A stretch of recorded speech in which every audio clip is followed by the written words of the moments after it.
This is Ash Ketchum, and he's currently staring at a Python revolver pointed directly at his head.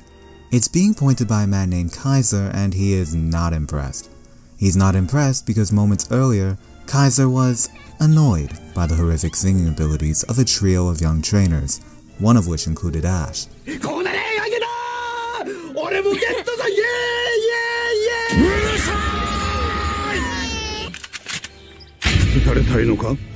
All of this is from an episode titled The Legend of Miniru, or in English, The Legend of Dratini. It is one of the most infamous Pokemon episodes to ever exist, but you've probably never heard of this episode. And that might have to do with the fact that this episode was banned in Japan. Which raises the question, do you remember that one time Ash had a gun pointed to his head? Because if not, well, let's talk about it, shall we? If you knew about this episode when you were a kid, like me, then you probably know just how zany this episode really is. If you did not know about this episode when you were a kid, well then, first of all, congratulations for being normal, and second of all, there is more to this episode than just an old man waving his gun around. There's actual substance to this episode. There's an actual plot, with actual plot-related moments that are, in hindsight, significantly important. It's just that this episode also reeks of gunpowder and is laced with bullet holes. So let's talk about the episode. Right before our introduction to Kaiser, we are introduced to the Safari Zone. And if you know anything about the Safari Zone, you know just how big of a purgatory it is because it somehow ruins and overcomplicates the simple task of catching a wild Pokemon.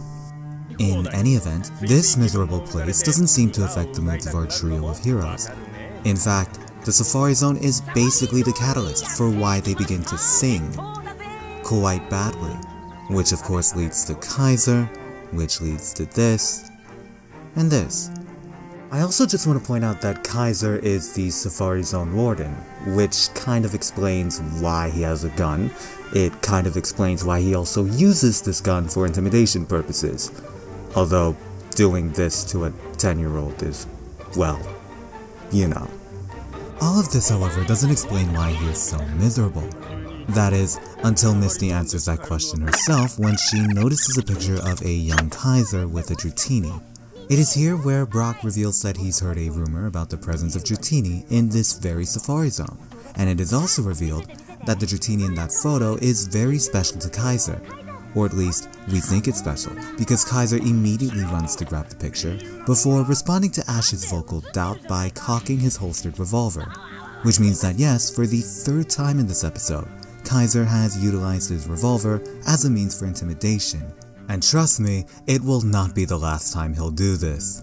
Meanwhile, we see Team Rocket planning to do Team Rocket things. And in this episode, that means catching the aforementioned Dratini that they overheard about as a result of them rudely eavesdropping, as well as stealing any other Pokemon for themselves. But not before catching stray bullets, when this happens after they introduce themselves.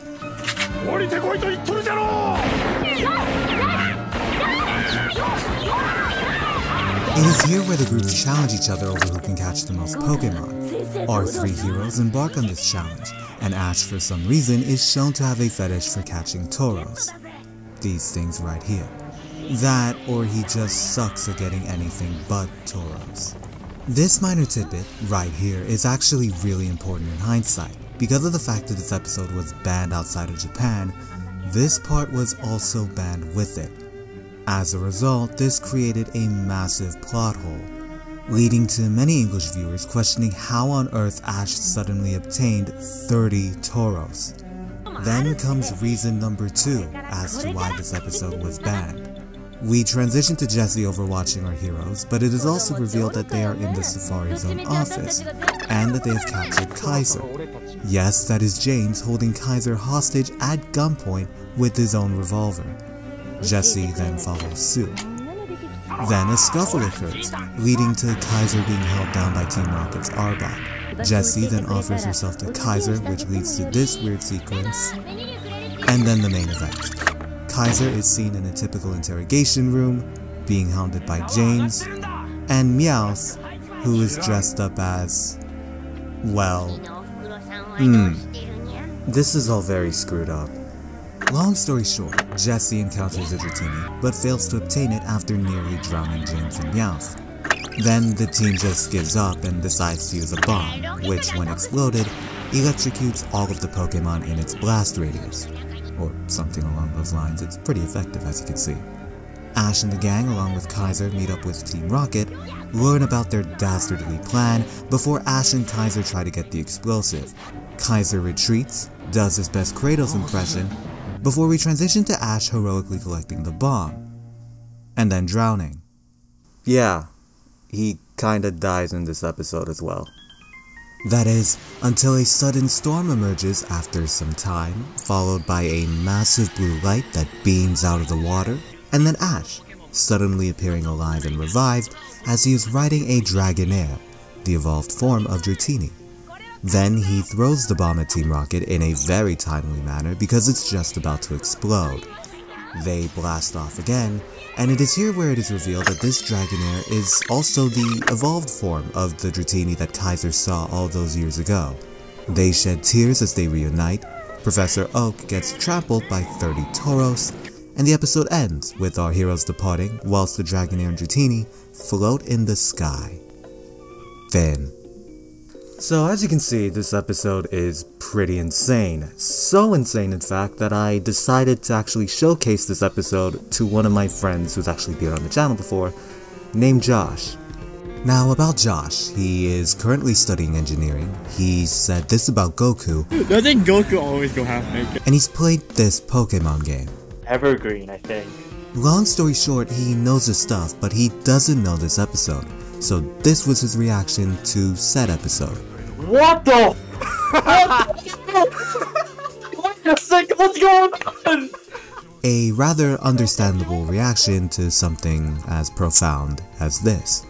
Unfortunately, that's not how production companies and higher-ups internationally reacted to this episode, because as we now know, this episode never saw the light of day outside of Japan.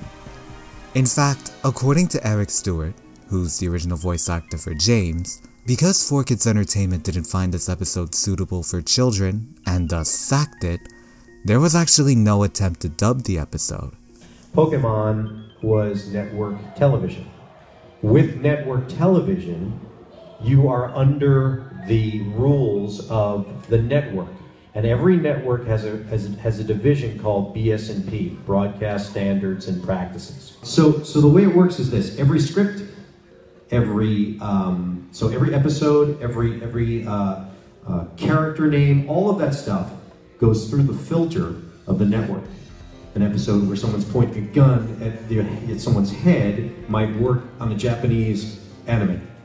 It might work on Adult Swim, but not for kids shows. Just so that we're on record and understanding that, you know, how come you guys did this? We didn't do that. We would be like, can we do this? No. How about this? Yes. All of that sounds very reasonable, which is why I now bring up Here Comes the Squirtle Squad. Chronologically speaking, this episode occurs 23 episodes prior to The Legend of Dratini. I mention this because here is Ash entering a store and yeah. He is met by 4 very hospitable adults, pointing a variety of different guns at Ash. And if you're wondering why, it's because moments earlier, Jesse and James did this to those same people in this exact same store. Alright, freeze! These are ice packs we're gunning. I mean ice guns we're packing. It's Team Rocket! Cool. We're just like those supervillains in the comic books, except better looking. And even meaner. Ciao for now. Farewell! More importantly is the fact that yes, you just heard the English dub, which means that for some strange reason, this episode received the green light by 4Kids to be released in America. I'm guessing the main reason as to why is because technically these characters are defending themselves because they think that Ash is a member of Team Rocket, just dressed up as a trainer, which I guess makes sense, considering Jesse and James have dressed up like this.